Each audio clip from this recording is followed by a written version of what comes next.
I'm Peggy Farren, and we are live with the Understand Photography show, where we talk about nature and travel photography. And speaking of travel, I'm in the midst of leading a photo tour, it's a photo workshop in beautiful St. Croix, U.S. Virgin Islands. But the show must go on, so we're doing it. It's not going to be quite as fancy because we are actually broadcasting this from our iPhone, but we're using professional audio equipment, so hopefully the audio is good. I have been coming to St. Croix for about 5 years, and when the first time I came, I met an amazing artist named David Berg. That's our guest today. So David, David is an artist, a pretty general artist, but he's also an amazing photographer. And one of his specialties is underwater photography. So we're going to talk a lot about that today, but at first we're going to just talk general stuff. Now, yes. You took an interest in photography as a child, right? Well, I grew up with a large respect for artists and artists. It was something in my family that you were something to be part of, but I never really found a medium that was for me growing up here. So I found myself speaking through my athleticism to be an artist, like martial arts or mako jumbi, like expressing myself through that method. Let me stop you there. Yeah. What's a mako jumbi? Mako jumbi is a stilt walker, you could say, in a way. It's a cultural, spiritual perspective, part of the Virgin Islands that I was honored to grow up being part of, and it's something that you would probably see around carnival or events or parade, or they're dressed up in these very tall, that depend on the different sizes of stilts. You could be extremely high to somewhat short too, and then just dance. Like a you got a very colorful costume. And you dance in the stilts. Yes, and you dance on the stilts. It's really cool. If you come, and you should, yes, come to St. Croix and go to a Mako Jumbi show. So you did that. Yes, I grew up doing that. So you grew up doing that. Like, how old were you? I started in 4th grade, and then went all the way to college. I took my stilts with me to the States. Oh my gosh! Yeah. All right, so keep going. Well, it's funny because that all connects with how I found photography, because while I was in the States, because I'd already found myself being martial arts, growing up here on stilts, being someone that's very athletic, I got into wrestling in the States, like real wrestling, not the TV wrestling. Now you went to the States for college? Also boarding school. Oh, you went to boarding school? Yes, I did. So I left here where I was probably maybe 16, 17 years old, and I went to Connecticut. And there they got me into wrestling, the Greco-Roman wrestling, I guess they say. And then when I got into college, I got into mixed martial arts, and we got really into it. And my sophomore year of college, I was training for a tournament, and the guy was with the back of my leg, so I hit the side and broke my knee and tore my ACL. Oh. So, but at the same time, it was during that time when they put me into a full leg cast that I found my photography. So, like so that's how I found, like, even though, as I said before, I grew up with this large respect for artists and artists, I myself couldn't create my own artwork. And when I was put in this position where I couldn't be athletic anymore, express myself in that manner, photography came into my life. And after that, I just dropped everything I was doing and went with this career. Now, you were in high school? At this point, I was in college. I was originally a psychology major. Okay. And once I found the photography, and I started with a little point and shoot camera, and I was in very basic art shows, I just kept growing and growing with it until I found the school that I ended up going to at Washington University. They had a smaller program called the Center for Digital Imaging and Arts, where I got certification in my photography. So you went to college for digital photography? Yes. Ah, there's the age difference right there. They didn't even teach that back in my day. It was dark room, and I remember sitting in that dark room going, I am never going to do this. I am sending this stuff to the lab. Yeah. I didn't like it. I joined right at the peak of, like, when all the schools and everything, like the photography, and everyone started joining, like Lightroom 1 had just come out. I was in the beta, I think, when I joined school. So, it was right at the start of the big transition into digital. So you got a degree in? A certification in photography. Okay. Yep. Okay. And then graduated from college and came back here? Or? I was going to go back, but I ended up coming back for more family matters. Since I had left so young, I felt that in part of my family, it's really like importance of family. My grandparents, I had missed out on opportunities since I had left so young. So I came back to spend some time with them, because you never know what might happen. So. That was one of my main focus coming back wasn't to start my photography career here. It was to be with my family, but it grew into being part of my life here. So. Okay, so when you got back, did you immediately start trying to sell your photography, or? No, and that wasn't my goal, because in my head I was always going to go back to the States to be a photographer. Okay. So I just started slowly posting on Facebook. I hadn't even started my Blackwood Imaging page yet, or I had the company already and copyrighted and everything like that. But I just slowly just started posting photos more and more, and it caught people's eye and got more and more popular. And then I created a Blackwood Imaging page. It wasn't just my personal page that showcased the work. And yeah, it was very surprising. I didn't expect that, but Facebook here is a very powerful tool for small businesses. So. Wow. Yeah. So what kind of photography were you doing? What were you taking pictures of? At that point, it was, I was just me shooting, and I totally recommend that for anyone. Like, don't always forget to do that. That always has to be about jobs or portrait sessions. And I'm just walking around with my camera and just taking photos of the island. I'd been gone so long that I came back now with the skill to create the art that I wanted to see. So I just started doing that, and it was just like, so you just took pictures of everything? Anything I could find or do. And like, I remember when I first met the fire dancers, I was like, oh, I could do great photos of you guys. Like, it's just not even like they didn't come to me, I went to them. Like, it was just more and more. And then I started shooting the carnival parades, because I've seen some of your pictures of the carnival. They're really cool. If you, and let me just interrupt you for just a second. If you go to David's website, it's www.blackwoodimaging.com. You'll see some of his pictures of carnival and, of course, of the underwater stuff, which we're going to talk about soon. Go ahead. But yeah, that's where it really took off for me, was the carnival stuff. People started really really liked it, enjoyed it, connected to it, and I started getting, from there, I started getting a lot more work and a little bit more known. So when you say a lot more work, what do you mean by that? Were you selling your pictures? At this point, no, I was doing a lot of commercial work. I was working for some of the distributing companies for like Captain Morgan's, Heineken's here on island. So they saw your pictures, like Captain Morgan or somebody like that? Yes.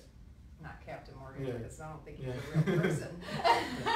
But the company. Yes. Executives, and they said, we want to hire you. The distributors let me. Or they want to buy your pictures. Or no, they at first they just bought my photos, and then a couple of years after that, they started they would send me the parades and would have me follow the captains or the troops that they're sponsoring to document them in artistic ways. What a fun job.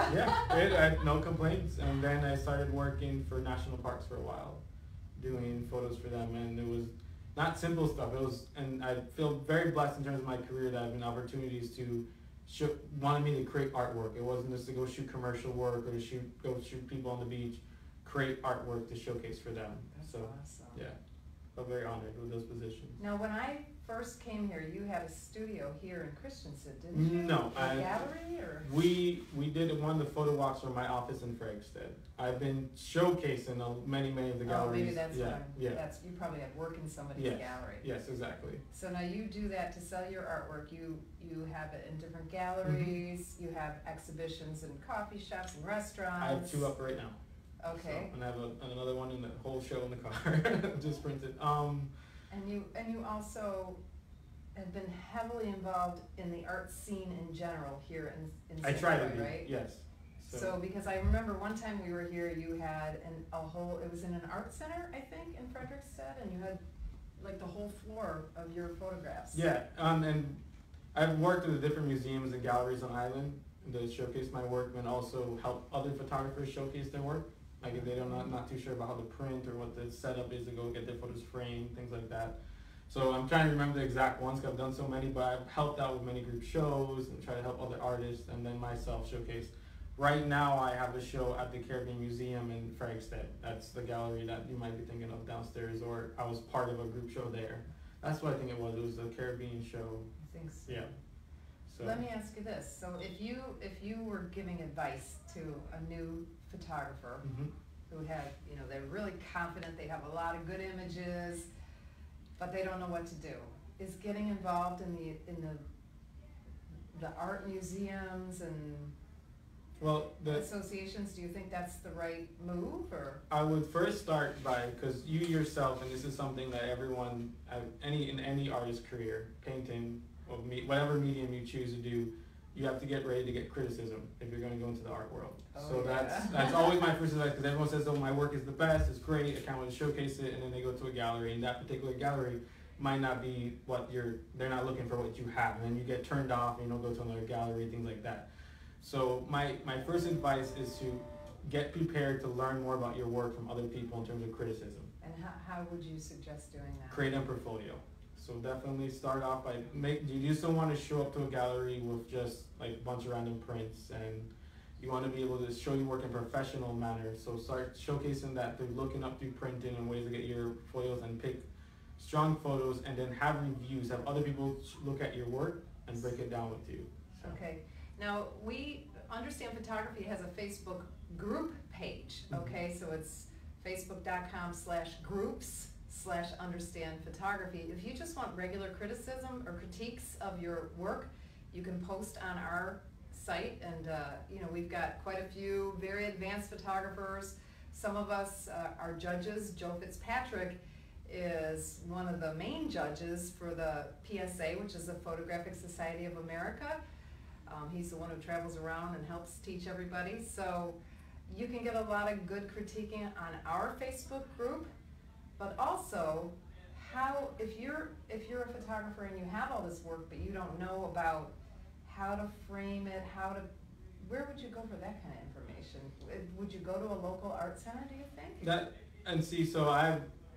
How did you learn? Well, I learned from my certification school. They brought up printing and framing and matting and things like that. They actually made us do a show from creating the photo to putting the photos on the wall. So, okay. But at the same time, it was still definitely a learning process after I left school. I'm doing it yourself now. There's no help or someone double checking with you, and just always, people ask me that question. Ask. Don't be afraid to look for advice, and to always allow yourself to be a student. That's my best advice I could give. Never allow yourself to be a master, think you got it set. You're always going to be learning. It might be from someone younger, it might be from someone older, but taking that advice, always let it sink in and use it, because I've been blessed, again, I'm going to say that word a lot, that I've had the opportunity to have many mentors throughout my career here.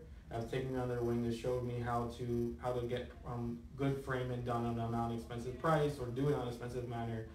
And I'm always trying new things. Right now, currently, for example, I'm not framing, I'm doing canvas prints and doing wraps, and something I'm trying for this year, and it's actually been selling more, so at the moment. Those are really in right now. He's talking about the canvas wraps that go all the way around the frame, so you don't have to frame them. Yes, so. And you're not doing that yourself? No, I go through, and that's what I'm saying, like, there's a place here on St. Croix, one of our local business, Frame Up, that's always been helping me out throughout my career, and they were the ones that took me under their wing, and another artist by the name of Betsy Campen, who showcased me, or showed me the steps in terms of showing my work in professional manner. And how did you meet Betsy? She actually was an art teacher at Good Hope. She's actually a very, very well-known painter. She actually just recently passed away, so it's okay. No, but I want to pay respect towards her, because I wouldn't be where I'm at without her help. Wow. So I was lucky when of course my career path has been very different from yours, but I joined the Professional Photographers Guild, which was about an hour away from where I live, and so there was one other photographer who was about, 12 or 15 years older than me, and we started driving up together, and then I was just like, what should I do about this? What should I do about that? And she's like, do I have to teach you everything? Yeah. Yes, you do. But I got so lucky because I got her as a mentor. She helped me so much along the way. If you're nice to people, right? Exactly. They'll be nice back to you. So I have many stories of like walking into galleries and they refuse to look at my work just because, like, and not just on St. Croix Estates and things like that, but then going back the next day, like, please look, and never allowing the rudeness or other people's rudeness to affect my positivity towards my work. Yeah, It helps if you're nice to mean people yes, too. Exactly. It catches them off guard. Good point. All right, so we're going to come back to this. Yes. First, I want to talk a little bit. How did you get into the underwater photography? Well, because I think you were just getting into it. It was not ever planned in my career.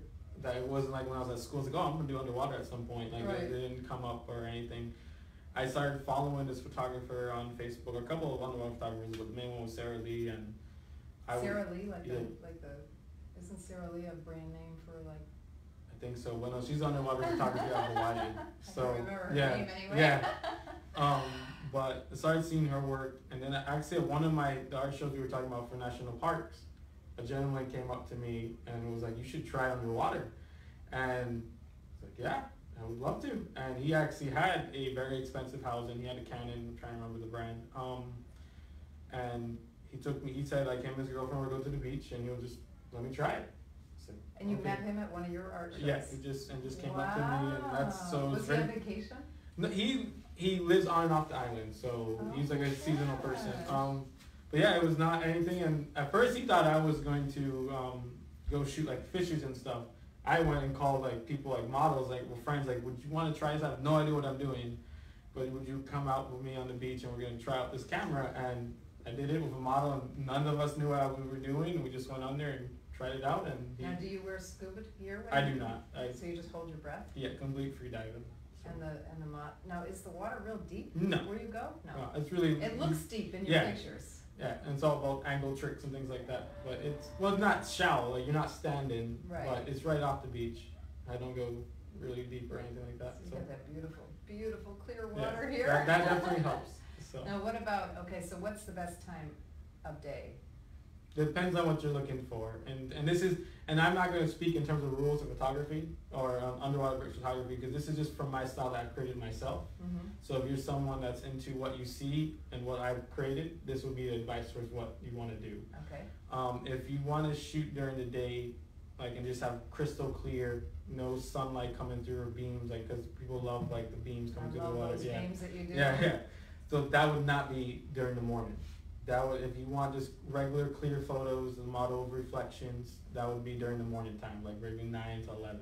Okay. Once you hit the afternoon and the sun's coming around a certain angle and then more of the light's coming through the ocean, that's where you get the beams. So after 1, 2, 3 o'clock, if you want to do light where the sun's coming through the water, I'll go more towards the afternoon light.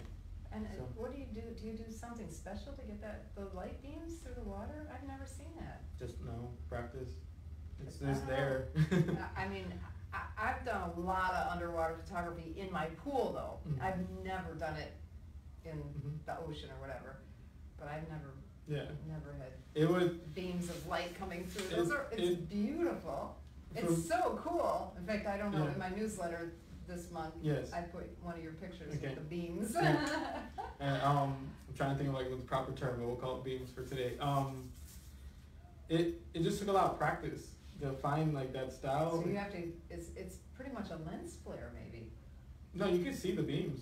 You can see them? Yeah. Wow. And you don't have to change your aperture or anything to... Well, that's why I'm just using a GoPro, so... Oh my God. Yeah, so that's one of the questions. What kind of equipment.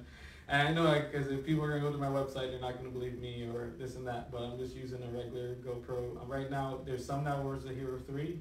Right now I'm using the Hero 4 Black Edition, so... Wow. That's amazing. Well, so there must be a lot of processing involved then. Yeah. Right? Or does it come out that perfect? No, it doesn't come out that perfect. No, there's a lot of processing. All right, so what are like a couple of processing tips? Well, the new Lightroom CC, the update, I'm trying to remember, I don't know what the exact update was, but the dehaze bar the dehaze filter has been amazing. Yeah. So that's definitely helped. And then white balance actually makes a big play in terms of clarity of the water. So you just fool around with it manually? I try. Sliders, or? I try. My main focus when I'm doing that is to correct the skin color, and usually, and usually from there it will get correct. So sometimes it might be a little pink and things like that, but still makes it work. So it's created in the style. So the dehaze in Lightroom, dehaze filter. Dehaze filter and white balance. Those are your two main things you do? Me too, and then there's the rest, like depending on if it's a silhouette or if it's a shadow, like that will change the bar. But definitely light balance and dehaze happens at some point in every photo. Okay, now when I first started doing underwater photography, and again I've only done it in my pool, and I bought a little, it was before GoPros, so I bought a little, I think it was an Olympus point and shoot.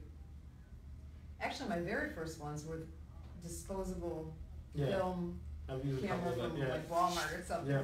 Anyway, but then, so I had this little point shoot, but everything is really blue and hazy. Well, I don't even think they had Lightroom then. Maybe they did, but I don't know. I was resistant to Lightroom. Anyway, I had the Nick filters, And now, Nik filters are free. If you go to google.com and do a search under Nik, N-I-K, filters, it's a free download. And under the color effects, there's a filter called Pro Contrast. You gotta try that. Yeah, I'm gonna look into it. So It just, you put this hazy blue filter in and it fixes the color, it gets rid of the haze. I like it better than the dehaze filter. Yeah. But it's an extra step, you gotta go into the filters. But it's Nik, N-I-K, Nik filters. Google bought the company and then they just give it away free. So who knows how long they'll support them, but hey. Definitely go check it out. It's free. Yeah, exactly. All right, so you're using your GoPro. So you're doing your processing. What was did you have a show for your underwater stuff? Well, before we get into that, okay. I'm just getting into more details with the underwater, because especially if you're using a GoPro, for anyone that's gonna go and grab a GoPro. Oh yeah. If you buy, like, I know the new edition, the 5, is gonna have the water housing already built in. Okay. And it's gonna have the touch screen in the back, so. Touch screen? Yeah, and you could actually now see what you're doing underwater. Oh, that would be nice. Yeah, compared to the other ones which I'm using now don't, so. So right now, yes, when you're taking pictures underwater, you cannot see no. at all what you're doing. You're just pointing it and hoping for the best? At first, it was like that. Okay. But now, and this is where to go into details of my processes in terms of underwater, this might not be like any other photographer, this is what I've been doing and created throughout the years with my models, is almost like a synchronized dance between me and the model in terms of, and that's why, like, you'll see that I might work with the similar models over and over, because it's just a physical practice of doing it together. So we'll be on the surface, I'll describe the pose that I want them to do. And the pose is never like go and be like this, it's gonna be, you're gonna swim down, turn as you go this way, when you turn to the left towards me and come up straight to the surface. Okay. And then from just to practice, I try to go twice or once a week, even if it's a job or not, just to go with someone underwater to keep doing the practice of it. Because as they're going up like this, I've now learned the timing of where to be to get the way I want to. So a lot of times I have like expectations now of what it should be looking like as I go in this position. So I'm definitely going to upgrade to the Hero 5 when it comes out. I think it did already, so it's on my list of, so I can start seeing as I'm doing. But so yeah, if you're going to go GoPro, note that you will not be able to see as you're underwater. So practice. If you buy the silver edition for the Hero 4, you can, but once you're in the underwater housing, you can't touch the touch screen. That's the difference between the 4 and the 5. Okay. So it doesn't matter because you really can't see anyway underwater. Yeah. So. That's interesting. The nice thing about the GoPro is wide. Yes, wide, it's almost a fisheye. Yes, and it's speed, because that's part of it. I don't do the burst. I do continuous. So as I'm holding the button down, it's taking photos. Okay. So every session, when I say that a session is me and the model going down together, it's maybe 10 to 20 photos, 10 to 30 photos that we're getting, and out of that 10 or 30, I might get 2. I'll find. It's a pretty good ratio if you think about it, especially since you can't see what you're taking. Yeah, exactly. So, wow. Now, how large can you print one of those? I mean, the quality is. The 3 was horrible. The 4 is not bad at all, and now the 5 is going to be even better, because I think they're getting equivalent to RAW. I'm not sure exactly. I need to read more about it, so I don't want to say anything and be misquoted. But I know that every time the resolution's been getting better and better. So how large are you printing right now? I did a 24 by 36 just today. So. And it was beautiful. Yeah. So no falling apart or pixelated. There's like little areas not pixelated. There might be a little bit of lines, but nothing is definitely so professional. Like it's still worthy. So. That's so cool. Yeah. And how much does a GoPro cost? Well, they're getting 400, expensive, aren't they? 450. I don't know the current. they're about $400. Yeah, but compared to buying a housing for your SLR, which is basically buying another camera, it's a good start. I definitely at some point will be upgrading to a housing for my big camera. But for anyone that just wants to start underwater and see if they enjoy it, I totally recommend starting with GoPro. That's awesome. Well, I did do some research on this because I'm in the midst of doing a training video on how to do underwater photography in your pool. But of course I talk about all the different kind of housing and things. And the housing, the professional housing, it starts at $1,200. Exactly. But you're probably going to spend $2,000 For the housing, that doesn't include a camera. Yeah. And then, so if you want to put your DSLR into a housing, yeah. And then it's specific to your brand too. So as you upgrade cameras, that housing won't work anymore. and lens mounts. Because depending on what lens you have, if it's a fisheye, it's going to be bigger, so it might not fit a telephoto one, and so. Good point. Yeah, so it's, you get more and more equipment for this. The underwater, it makes your hobby gets even more expensive. Yeah, so. well, as we all know, Yeah. photography is not cheap. No, not at all. I ended up buying a bag, Mm-hmm. and they have come down in price Yes. a lot. Yeah. So my bag was like $60 or $70, I Mhm. think, but I wouldn't bring it in the ocean, I don't Mhm. think. I don't go, how deep do you go? Maybe 10 feet? 10 feet if that. Because that's what they say, I think it's only good for like 10 feet, Yeah. so. Yeah. Oh, you talking about those underwater? No, I've Yeah, never tried. Yeah, the bags. Yeah, I no. wouldn't try, I wouldn't Yeah, put my that would be the DSLR. most I would ever do. That is in the pool. Yeah, in with the pool, yeah. yeah, that's what I said too. Yeah, yeah. Because I I think they know. say 10 to 20, but I thought, Okay. I'm not And then going the deeper ocean, than there's 10. there's other elements that might come up, like I don't know, something could happen, or you drop it by accident, Yeah. and there it just goes. Because I do shoot sometimes at the pier, which is 40 feet deep. Okay. You know, so we're not ever getting that depth. But if you drop your camera or something, you have to go get scuba gear and Oh do my that. God, So, I never thought about Yeah. that. so All right, what else? You got any other tips for underwater photography? So morning if you want the clear, yeah, noon to 2 if you want the sunbeams. yeah. Can you and guys hear that? There's in St. Croix there are roosters and chickens all over. There's a rooster right outside our door right now. And someone like me didn't even register. It's like, oh, there's another rooster. There's Yeah. a rooster.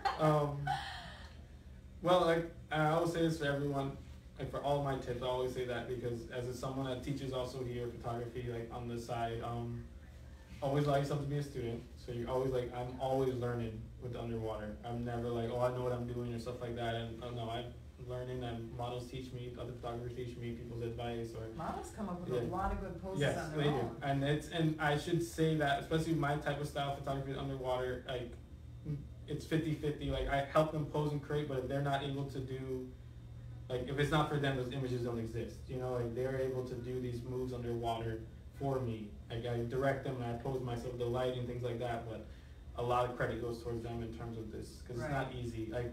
And I'll say this, I joke of all the models that like everyone looks at the underwater photos or mines and think they're romantic and pretty and elegant, where they're really snot-eyed, red-eyed, like and heavy breathing because you've gone down like 6 times in a row, because the sun's right now out at the right moment. So, Oh, wow.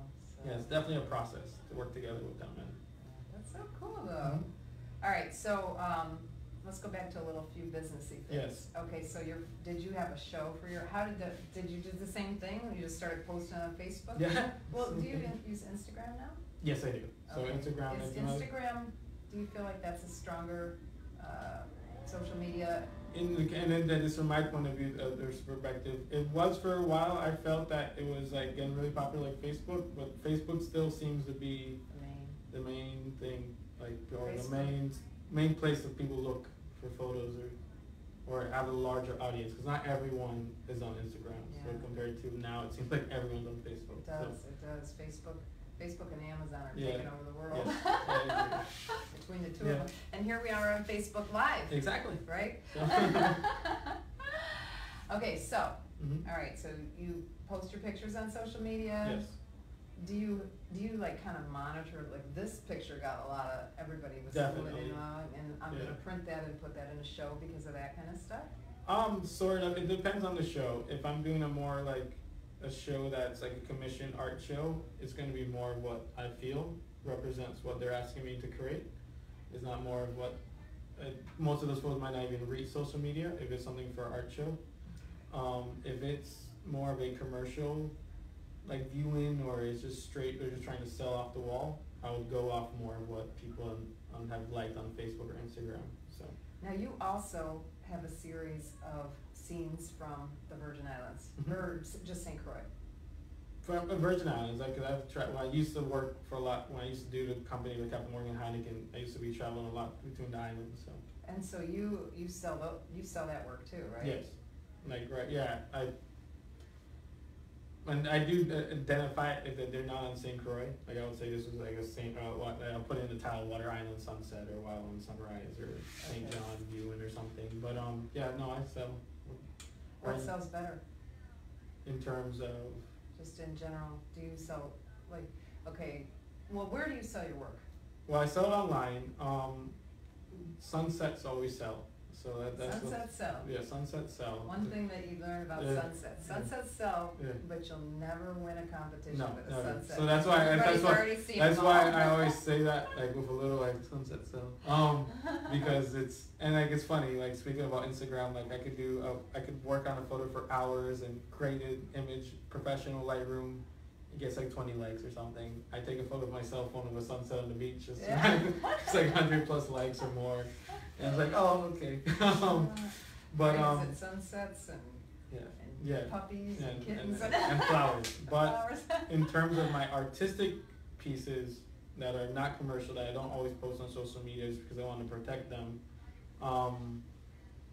that has been selling a lot of like the black and whites or stronger pieces, which some of them are on my website, not on social media, but you can see on my website. Right. Those have been selling a lot. Now, how do you sell those besides that is a museum, like in different museums, different like pieces like that. So galleries on island, but currently I've been working with the Caribbean Museum a lot this past couple months of this year, and it's been very successful for me in terms of that of selling not commercial work in my eyes, but my artistic work. Artistic stuff. Okay. Yeah. One of the ladies who's on our photo tour right now bought one of his. Yes. Exactly. Yeah. I don't remember which one though. Going into the light. And is that a sun? Yeah, that's one of that. Yeah, that's a sunbeam one. I love the sunbeams. That's so cool. All right, what else do we need to talk about? Well, I wanted me to go into like tips of mistakes some people might be going All right. through. Yes. Top 10 tips for underwater photography. And again, this is from my point of view. Try out first with a GoPro or something. Don't go and buy expensive housing equipment. You couldn't start off with one of those. Yeah, exactly. And those are like $8. And try it out first from there, because if you're not someone that's into the water or going to dive under, because even if you don't do my kind of photography and you're doing like you're going to go shoot little creatures underwater, it's still very different than shoot on the surface. So definitely try it out before you invest a lot of money into it, because it's not for everyone. And plus it depends on where you live. Exactly. I live in Florida, but our water is, where I live, our water is nowhere as clear as it is here, so we couldn't do it. But that's why I do it in the pool. Yeah, exactly. And my second, and this should be the first, but we'll mix it between the two, but safety first. Ooh. Safety, because like people forget about that part, like that the water is very different. You could drown, you could be, so I always recommend that you become, either if you're not a strong swimmer, get swimming lessons. If you can, become a scuba diver too. I don't use scuba diving equipment for the majority of my shoots, but I'm certified for it. So if I ever needed to use it or have it or stuff, I can. And then also I've been working with free divers and things like that to get myself better in terms of my physicality in water. So, and then if you are going to be someone working with models, you make sure that safety first, that there's no photo worth the person's value in terms of life. Like you need to come up from the surface, you come up. There's nothing more important than your safety. Do you have a spotter when you do it? Yes. Okay, yeah. If it's a model, if it's a model I've been working with for a long time, usually not, because someone I know we're strong, we're going together. But if it's a first time or things like that, I try to bring another person. But it all depends on how they feel at work. So. And because sometimes you have them in flowing dresses, material and that's why I say get tangled up. Yeah, right? So that's why I always say, there's no pose that, in any of the poses that you see that the models do, that I haven't done. So I have myself at some point pushed myself to go upside down or go up the surface and things like that. Have you put on like the fancy? I have. Right? No, because I know, and this is from my point of view. I don't want to force someone without knowing what they're going through to do it. Because again, it's very different. It's physical and safe. Swimming in a gown can't be easy. Yeah, no. So I've never done that. Yeah. I've had materials and masks and everything. Oh my gosh, that's so funny. Now, do you wear a scuba mask? You should. And that should be, but I don't. No, you should. You should. And like for me, it's just out of habit. But once I'm actually gonna get the GoPro 5, I probably will be. Yeah, because you want to be able to see. Yeah, exactly. I will be, because before I never. You can't see anyway. Yeah, good point. So one of my models called me a seal because I don't wear. The seal. Yeah, but All right, tip number 3. Tip number 3. Besides the safety, knowing like communication between, again, if you're working on communication between you and your model, make sure that it's clear what you're going to be doing, what's the goal, what's the process for today, and what you're going to be shooting. Because it's when you're sitting there just trading water, it can get very tiring. Oh yeah. It's another, again, it's like you bring up that physical manner, so you want to be going there with a set goal in mind. You know, even if you're just experimenting today, you have it in mind what you're going to experiment and you communicate that with the person you're working with. Before you're... Yeah, exactly. My next tip, and then we'll get into like equipment or I would say more of the editing. Okay, so what's your number 4 tip? Number 4 tip would be there's definitely going to be post-processing. Okay. Yeah, because the deal with it. Some people don't want to deal with that or don't want to, but if you're going to be able to create photos for a professional look, you probably are going to be doing some post-processing. In underwater photography, I totally agree. It's all about the processing. And it sucks, but you got to think that, especially if you're using a housing, even if you got the clearest crystal water, you're still shooting through plastic. Yeah. You know, so there's still that other element of trying to clear that up, you know.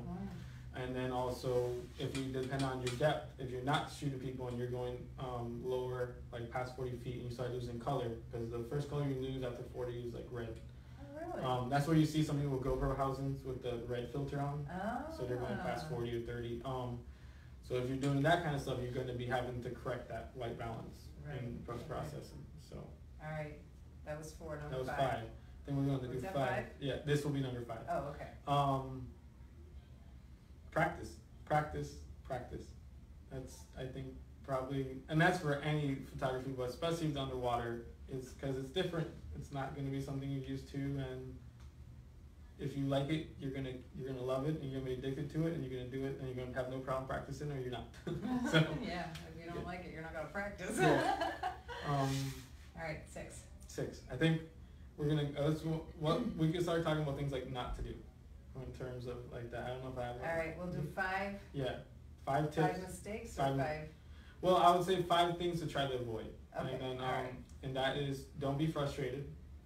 Because it is frustrating. It is extremely frustrating. Any types of photography, but underwater is definitely because like when like you in your head you've done the shoot, it's looking great. You have a feeling it's but for some reason you completely missed the model. You know, and like just some luck, you weren't as good as you thought you were, or you weren't set, or there's some random thing showed up in the background, and so you become frustrated and you want to quit. Don't. Okay. And that's like goes back to practice, and keep going. Research other photographer styles. Don't you can go cold heart, but I would say like when people ask me all the time of like this and that and stuff, again, allow yourself to be a student. Look up things, research, read about different tips from other photographers. The main reason I started with the GoPro is that the photographer I was a fan of, Sarah Lee, had a tip page, and she was that. So my tip is actually quoting her. She was like, "Sign up for GoPro. Don't go buy a thousand." So that's why I say, just don't go cold foot completely. Do a little research into the underwater. Okay. Before you go. It's so easy to research nowadays because Google or Facebook. You get keywords. Yep, and look up other photographers and see different equipment that they're using and see what some things you can afford and what you're going to. Okay, keep going. Well, I'm going to say, because from what I'm going to start repeating a lot of things, a lot of it focus for me is like those 5 main things: is safety, practice, and quality of post-processing, and then just working with your model communication. So if you do those things and then try not to do those things, or I shouldn't say that, always try to follow those advice, and that's the main thing I could say. Photography, for me, for underwater, has been something that I've created my own self, my own style. I've read other people's photography and their ways of doing it, but it was just something for me that I just picked up and just started moving and doing more, and I've been able to create my own style through it. So. Now, when you started, did you start doing it with scuba gear? Because I remember you were a scuba diver. Well, it's a funny story how I got became certified, because it wasn't planned.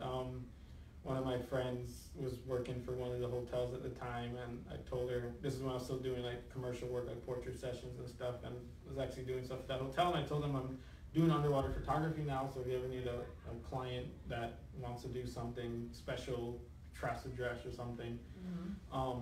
It's like, oh, well, we're gonna be doing an underwater wedding. I was like, okay. I think this is right about the time I met you. Yes. And I don't think you had done it yet. Yeah. I'm trying to remember, but I thought she meant that it was like that. We're gonna do a wedding, a normal wedding, and they're gonna go underwater and do a trust a dress series.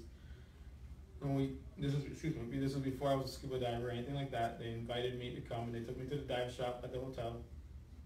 I was like, dive? I'm not a diver. I'm sorry. Oh my gosh. There's been a miscommunication. And I'm sorry and this and that. I go, I'm only using a GoPro and they go, oh, okay. I was like, well, I do, and they know at that point too. I do professional photos. Like I can do the photos of them getting ready on the surface, and someone else could do the photos of them underwater.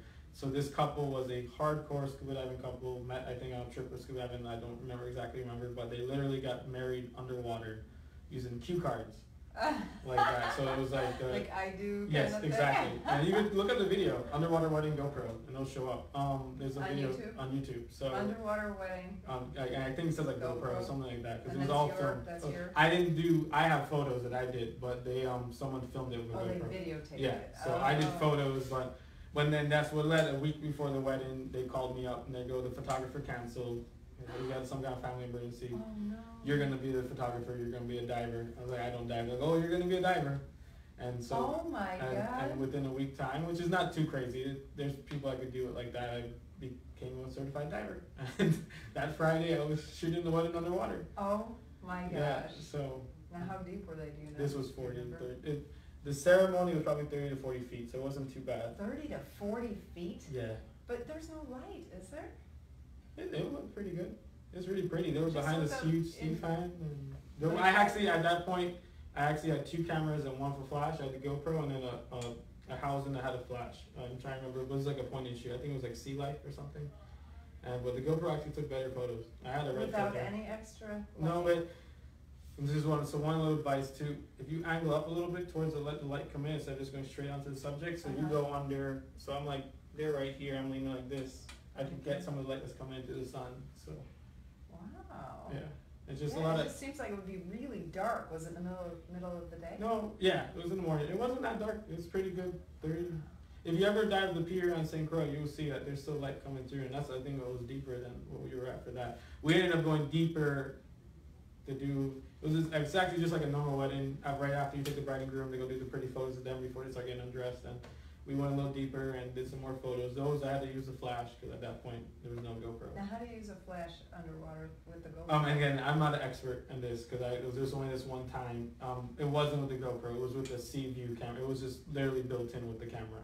Okay. Like it was this was a and built-in. Was that something you rented or borrowed or someone with one of the divers was like here. That's what they do. They have. Yeah, and again too, it was like for me, it wasn't. I was at this point. Was not like where I'm at now in terms of like my experience that with was underwater. Yeah, it was one of my first jobs. And you just became a scuba diver. Yeah, so oh my God, do you still scuba dive? Oh yeah, I still like Did you get the bug? Like you love it now? My favorite spot's up here on St. Croix, the Frank said. Why? You can see, there's so much life there. Oh yeah. So in one little spot, and it's just cool. You can always do cool photos too. So. Oh my gosh, that is so cool. Yeah. Okay, so we're gonna Google that. Yes. Well, actually, you know what? We'll put the underwater with St. Croix U.S. Virgin, something like that. I could send you the link. Okay, and we'll put that in the show notes on the understandphotography.com website. This is episode 5, by the way. Yes. All right, so let's see, what else do we want to talk about? We've got, you started with the underwater. Okay, you did a Tedx talk, right? Yes. Now tell me about that. That's fascinating to me. I was like, wow, do I know some big shots or what? How did that come to be? What did you talk about? Well, how it came to be, I was in an art show in St. Thomas, a very, very simple art show with a fellow artist, a painter. And one of the ladies who was helping pick the different people to speak for that TEDx. It was actually the first TEDx event in the Virgin Islands. Okay. It was with St. Thomas, this group of people, very amazing people, were able to contact Ted, and they did an experiment to try it out here. It was it was a more intimate event, but it actually became really big to where it got really more popular. And she asked me about one of the photos. I had created a photo and that was speaking about preserving culture. And it was it was a sugar melon. I don't want to go into details of it, but in the explanation of that, I guess I impressed her, or she liked what I was saying, and she said, "Would you be interested in doing a TEDx talks?" And that's something you don't say no to, even though like. Oh my God, I bet you were scared. Yeah, I was very scared, and if you see the TEDx talk, I'll admit myself, I was extremely nervous, and you can see it in my face. I didn't see it. Oh, well, you can look it up. You can send the link. Where is it in your Facebook? It's on the YouTube TEDx channel. So oh my God, we'll put that link in the show notes as well. I had never watched it either. I never watched it. I knew you were doing it, but I guess I didn't. Yeah. I just didn't research enough. But I focused on speaking about preserving culture through my photography and how the importance of it through my cultural perspective. I come from a family that's very old on the Virgin Islands. We've been here for very many generations. And so that's something that I grew up knowing and learning, and myself as a Makajumbi, and in the area I live to is a historical site. So it's just part of me. And now with my photography, I'm able to help preserve this culture, create more or photos that are talking about it. And that was my focus for the TEDx talk. That's so exciting! Oh my God! Now, do you feel like that helped you with your business too? Yeah, it's. I mean, it certainly helped you become more well known. It definitely did, and it adds another element to you that you could say you did it. Yeah. You know, even if you didn't like how it came out or whatever, I've done a TEDx talk. It's something I can speak about, as we were saying, it's coming up in this event, and so it's definitely a very bright thing on your resume. But it was definitely a nerve-wracking experience, but I recommend to anyone if they have the opportunity and subject matter they need to speak about, and they have the opportunity to do it. Now not the first time I met you, I don't think, but the second time we did a free photo walk here in Christiansted. Yes. And you just kind of happened to be there, and he ended up taking over as the leader because David knows the history of St. Croix. I try. There's maybe people that know more than me, but I try to keep up with it. So now, if you're in this area, we are co-sponsoring a free photo walk on Sunday, October 9th, in Frederiksted, which is his hometown. Yes. So, obviously he'll be leading, not me. I'll just be having fun in the background. Tell us about the photo walks. Now you actually give photo walks to tourists too. Yeah, I did so much photo tours, okay. But I've actually slowed down on that. I actually teach now at the University of the Virgin Islands here, universities, and with the CEL program, so anyone that's adults, anyone can take it. You're teaching photography classes at UVI? At UVI CEL, not the main campus. UVI CEL? Yeah, it's like an adult program, or anyone could join it. You know, you don't have to be a student. Yeah. Okay. And they have offices in Frederiksted, so through those, I've been doing photo walks a lot. So, with your students? Yes, so because then we would talk about this and that, and then we'll go out and try it, and then we'll come back and look at it and try it, and they actually have a nice lab for me now and everything. So now what do you teach? What kind of, would you teach? Basic, intermediate events, and then I'm doing a night photography course coming up. A night photography course? Yeah, I was just telling Michelle about it. So, oh my gosh!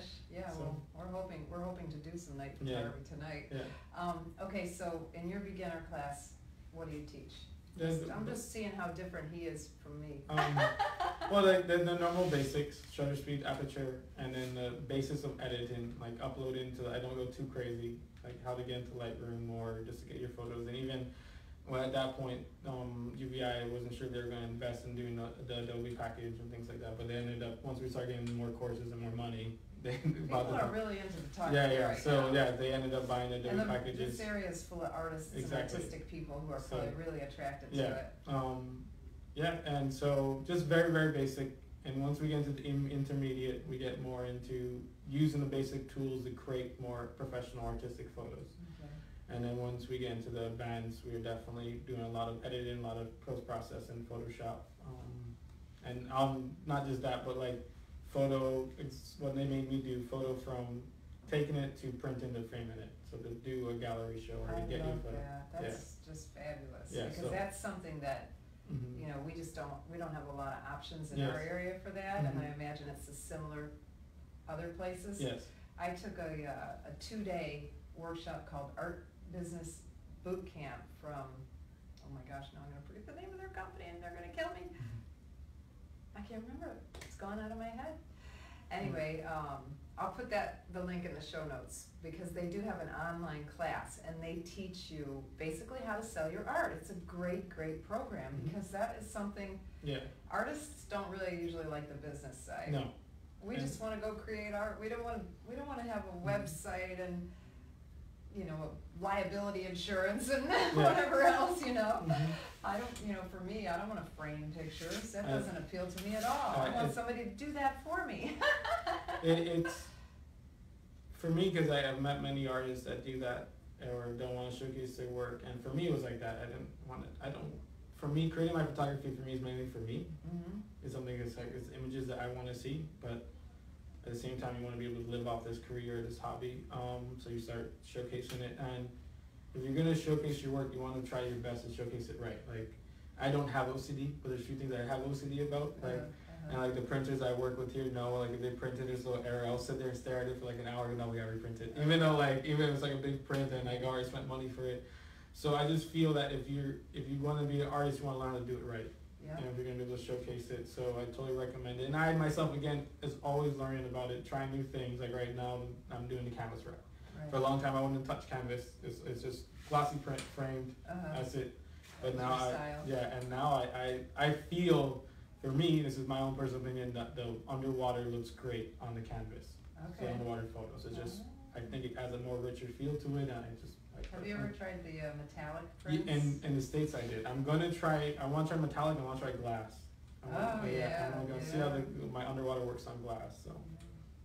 One of the things that, you know, I'm a judge for one of the art associations, and one of the things that, I remember you said this in the talk too, people just have a mismatch of images, but you really need to have kind of a theme to each show. And so.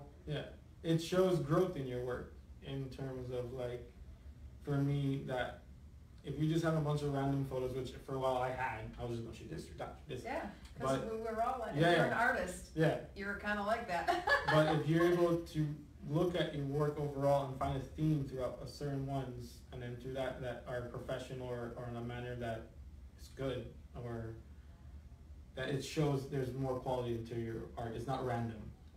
You know, there's a skill behind it. You see this work or see this subject matter and able to make it into what you. And it shows. It's like, that's a David Berg. Yes, exactly. After a while, and it could be just the way you print or frame or something like that. Or how you angle the camera, just a little inch higher rather than exactly. A little more than someone else might. So. So, do you have anything to add?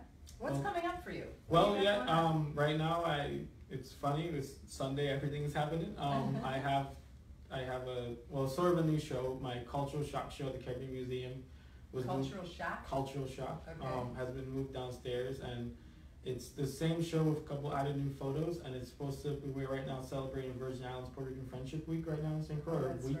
And aren't you like kissing your mom Puerto Rican? I am the pediment of that subject matter. You are exactly that. You're half Persian, half Puerto Rican. So they have me right now. The museum makes showcasing some of my work from the Culture Shock show, some new pieces that I focus on my Puerto Rican heritage, and also very honored about it that my grandmother's antiques from Puerto Rico is actually part of the show. Oh my gosh, that's so cool. Where it actually went and we made glass and everything, so it's not just my work, it's also my grandmother's is involved. That's so cool. And then right down the road, which is opening on Sunday, or not opening, but will be showcasing my work at Polly's Coffee Shop in Fredstead. So, and just a lot more artwork. That's my main focus right now is not more of the commercial work or portrait sessions and weddings. I still do them here and there, but my main focus is to create more artwork and to start. That's what you should be doing. Because your mind is so right brain creative. Thank you. That's why your work is amazing. Yeah, that's what I realized that because, and I guess that would be another advice if you're going to go into photography, find what you want to do, not what everyone is doing. You know, like for a while I have to do weddings, I have to do portraits, I have to do this, I have to do that, and it wasn't me. And I if it's a certain client, I'll do it. Like they really want what I'm going to be able to create for them, not what they found on Google. But so that's for me was one of my big steps is to be like, I'm going to stop doing that and create what I want to create. And it's working. It's working, yeah. That's I have no complaints. It's been going good so far. So thank you to all the people that's been helping me out. Like I have to say that because if it wasn't for the opportunities like the museum letting me showcase there and then helping me print and showcase or other artists that take me under their wing. So I'm very grateful for opportunities that I've been having. Well, you're such a great guy. Thank you. You've been great to me every time I've come here. It's always helped me so much every time I come to St. Croix. I always feel honored to be able to do that. So I appreciate it too. So anything else you'd like to add? No, thank you for allowing me to be on your show. And thank you for Thank you for being here. I'm No so problem. excited. It was amazing. Next week, we are going to talk about travel apps. So the different travel apps and photography apps, actually, not just travel apps. And my guest is going to be Cindy Baldwin of Baldwin Travel. Remember, our show is on Fridays at 4 p.m. Right now, 4 p.m. Eastern Daylight Time. Until it changes, and it's going to be Eastern regular time, right? Is it just called Eastern time? I guess. Anyway, thank you for watching the Understand Photography show here on Facebook Live. Again, we are going to record, this has been recorded, so we're going to end up putting it on YouTube as well if you want to watch it later. All of the show notes, including websites and links, are going to be on the understandphotography.com site. So we will see you next Friday at 4 o'clock. Thanks for watching the Understand Photography show. I'm Peggy Farren. Thank you. Get up!